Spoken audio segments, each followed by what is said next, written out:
having a certain DNA that you wanted within him. Is that still? Well, I like having wide players in the team. I like having wide players who run up and down the pitch and take the team up the pitch. And I think the crowd like individual players who can take players out of the game, and Callum can do that. And like I said, we had it with Etherington and Pennant at the time. Had it at Palace with Balassi and Punchin. So he's a good type. He's desperate to do well. He's been out of the Premiership for a while, so he's desperate to come back into it and put his mark on it. You keep getting linked with other players. I'll say him. What, by you? I wish. Nobody tips me off. Denver Bar, is that miles off? I'd say, what is it, 2,000 miles, 1,000 miles to Turkey? No, it's like I say, on all players, everything you ask me, Pete, I'm just going to say the same. I'm going to dead bat it and say we'll do our business, and when we do our business, hopefully, when they come in, you'll know about it, and we'll talk about it as we've just talked about Callum now.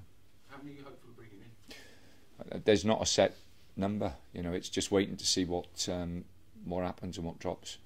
We're in the market for players like everybody else if we can. What about players going out?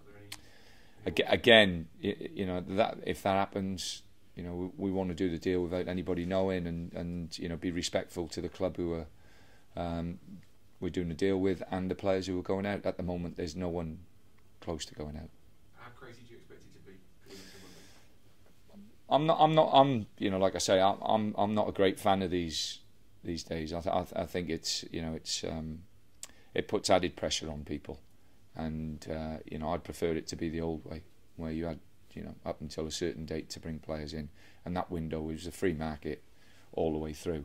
I think the windows for me just add to the the feeding frenzy of certain individuals, and also it makes it very, very, very difficult at times, to get players that you want for the price that you think is right. Who wins out of the transfer window in January?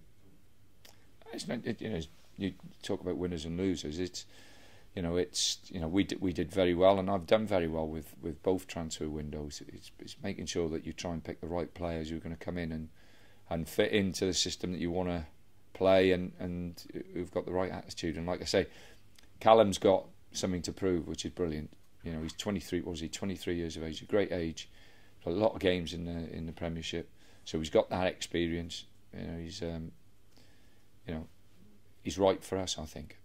Can he start against Spurs? I'm not sure whether he'll start or not. We'll have to wait and see. What did you make of their performance last night?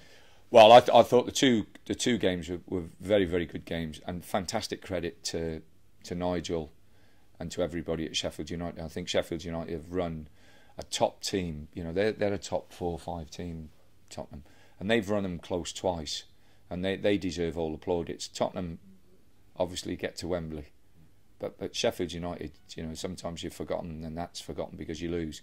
But they shouldn't. That was absolutely fantastic. Their supporters last night, and the way they fought back against what is a very, very good Tottenham team. They've shown again, that football's not all about just the Premiership. There's clubs down there with great passion and players with great commitment. Is it hard to take anything from a cup tie like that, or can you look at that? Every game's different. I've never been in a game of football, that has gone the same way from Saturday to Saturday. There's always different scenarios pop up and different situations. So we know it'll be a tough game. And they'll be buoyed by their victory. Obviously, the confidence now will be sky high. Is this your biggest test so far, do you think, since you've come in? What, games wise? Yeah. No, every game's been a tough test. Every game's playing at Birmingham last week was tough. Playing away at Villa, playing at home against Hull. They're tough games. And like I say, I showed, and I hope this comes over, great respect to everybody. I don't disrespect anybody or any club or any team. And I try and make sure the players are the same. With regards to Spurs, has Pochettino has he taken them on a level from Harry and Tuchel, or Harry, I suppose?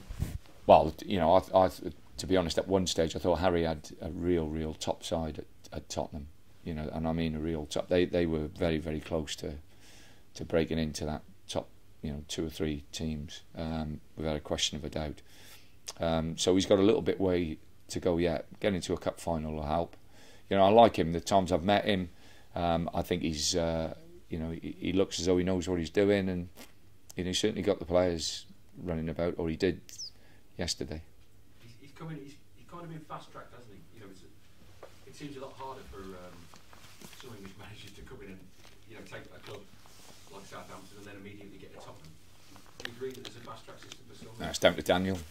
You know, Daniel Levy's the chairman at Tottenham. You know, Tottenham's a wonderful club, fantastic club, and you know, I think if you actually look at it, apart from Harry, the managers before and after have been foreign managers. So you know, obviously Daniel's got a like into that. Tottenham have got a like into that. There's nothing wrong with that. Just finally for me, how close are you to being that much happier with this squad for when February comes to go and give it a good fight? That question should be answered and asked on the 3rd of February, not now. You put yourself up? Put myself up where? To talk to us. Yeah, well, wherever I am. Bournemouth. Yeah, Bournemouth. In terms of fitness, how are you looking ahead of this one? Not you. Jonas, nowhere near as fit as I'd like to be. Jonas is has trained today for the first time for a while, and you know, the other lads have, you know, fingers crossed the treatment room has been empty, so you know, the physios have been made redundant for a while. Hopefully that continues. And in terms of Callum, I noticed he was the last player off the pitch as well. You want that attitude to continue? No, we had a good. We were just going through little things that we want him to do and little things we expect him to do, and you know, that they'll be reminders. He won't get it straight away, but you know, as the time goes by, I'm sure he will get it. You know, like I say, his attitudes. I've spoken to lots of people about him, and you know, I think I've got a drift of him and his character. And the important thing is that he really concentrates on his football now, and fulfils what is an enormous potential.